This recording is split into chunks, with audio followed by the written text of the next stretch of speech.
mga kasabla, yan at tayo nga po pala ay magluluto ng anong tawag ba sa inyo nito, yung hito. Kasi sa ibang lugar to ang tawag dito ay pantat. Sa Bicol yata pantat din, ano, ganoon din yata sa parting Bisaya. Pero sa amin talaga, pantat talaga ito. Magdamag ko po itong minarinate, no. Nilagyan ko ito ng lemon, bawang, yan. Magdamag siya. Magdamag siya. Kaya yan, ready to cook na ito kasi ready na ito. Kagabi pa natin ito na ano. Kagabi pa natin ito na marinate.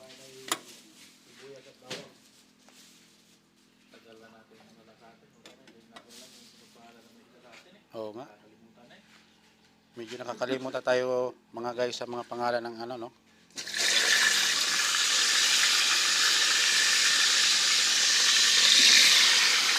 Yan.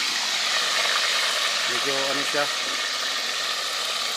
Lalayo-layo lang tayo kasi baka matalsikan tayo. Ayan eh. Nagputukan na siya, idol. Nagputukan na mga idol.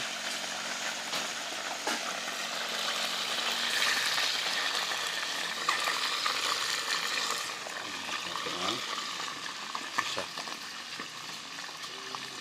Mabango yan. Mabango yan. Ilan muna.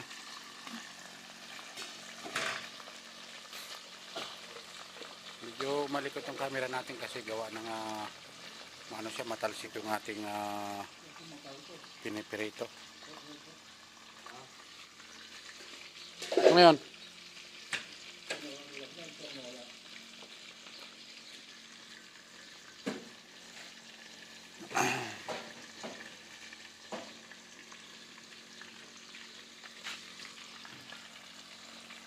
kanang mild lang yung ano natin apoy para hindi siya masyadong mabigla kasi pag nabigla yan maano siya yung luto nya.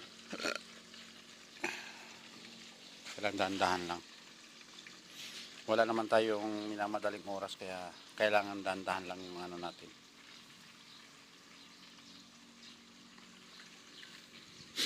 Ito nga po pala yung aming ano, dirty kitchen. Lagi nyo na rito nakikita sa aking mga vlog, no? Para palagi kong ginagawa dito. Tuwing ako nasa kitchen, ayan, nakikita nyo po yung aming ito yung napakalawak naming dirty kitchen. At sa ngayon po kasi wala masyado nagluluto dahil yung mga kasama po namin ay nasa oras ng kanilang mga trabaho.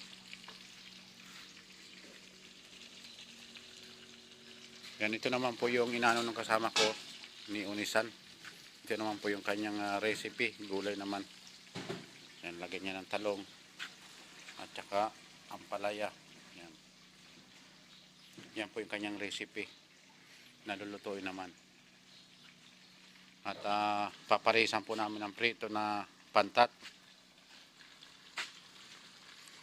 Magdamag ko po itong minarinate. Titingnan natin kung ano bang lasa ng hito dito, kung katulad ba sa atin sa Pilipinas o may pagkakaiba ng kanilang lasa, no?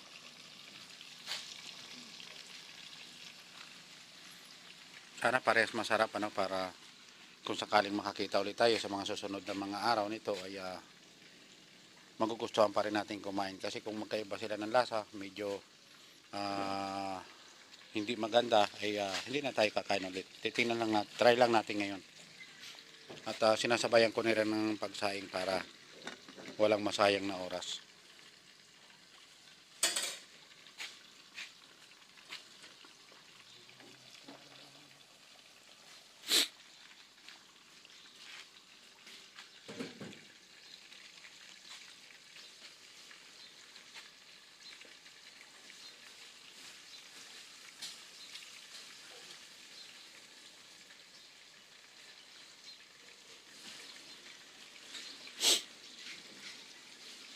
Napakatahimik po dito ngayon, no? Gawa ng yun nga, katulad ng sinabi ko po, no? Nasa oras po ng trabaho yung iba nating mga kasamang mga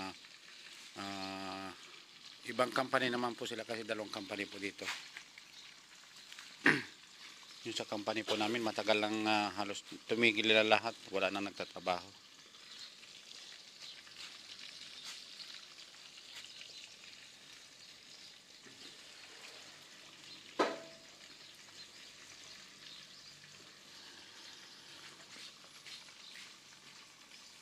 Napakabango po nito kasi gawa ng magdamag nga natin itong na-marinate. Mabango siya. Sana success yung lasa niya, no? Para sa susunod ay kakain po ulit tayo pag nagustuhan po natin. Oh, mabango yan kasi nakaano siya. Sa atin mabango, ewan ko lang sa mga ibang lahi kung nagustuhan ba nilang amoy. Kasi sa mga ibang lahi, mga idol, no? Kahit mabango yung pangamoy natin sa kanila ay hindi nila gusto minsan yung amoy ng niluluto natin. Ganon din naman tayo, pero hindi tayo na namimintas ng kanilang niluluto kahit anong amoy yan, ay ano natin yan. Tanggap natin yung kanilang mga niluluto. Ano? Bising-bising kasama ko rin si Unisan. Yan ang kanyang recipe for today.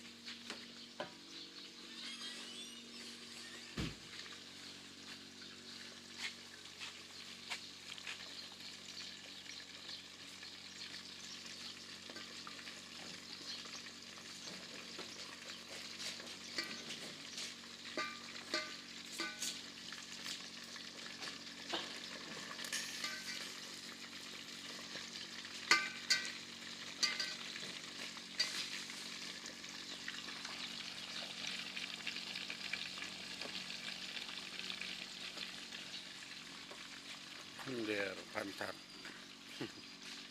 Naalala ko tuloy yung ano, may palabas na Commander Pantat, no?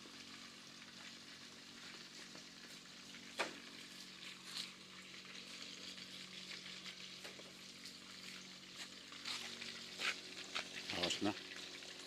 Tapos ang ating sinaing. Bantay-bantayan lang natin.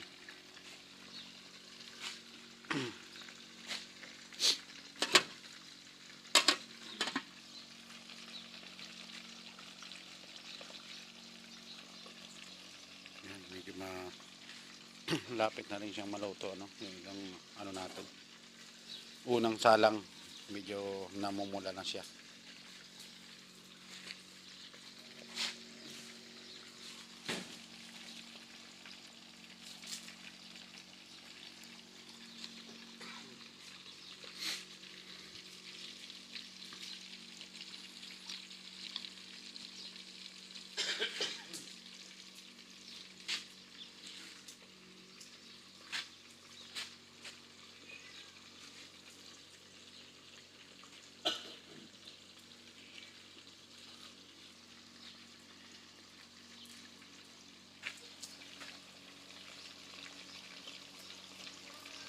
Ang bango niya, guys, ha? Ang pakabango ng kanyang amoy kasi nga ito, katulad ng sinabi ko nga po, no, na marinate ko ito na magdamag, kaya ang amoy niya talagang mabango. Amoy na amoy yung lemon, toyo, bawang, saka yung paminta, no, na amoy mo talaga. Mabango siya.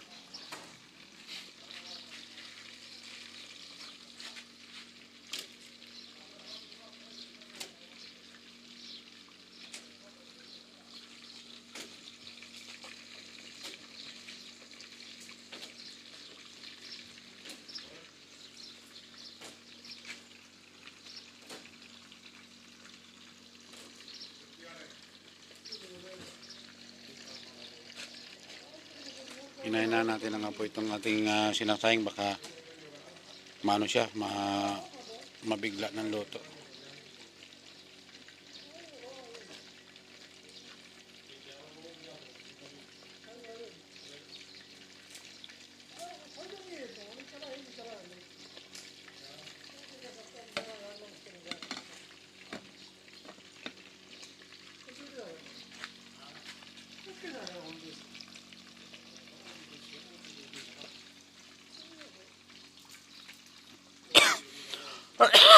Yan, nako, inubo na tuloy ang ating cameraman.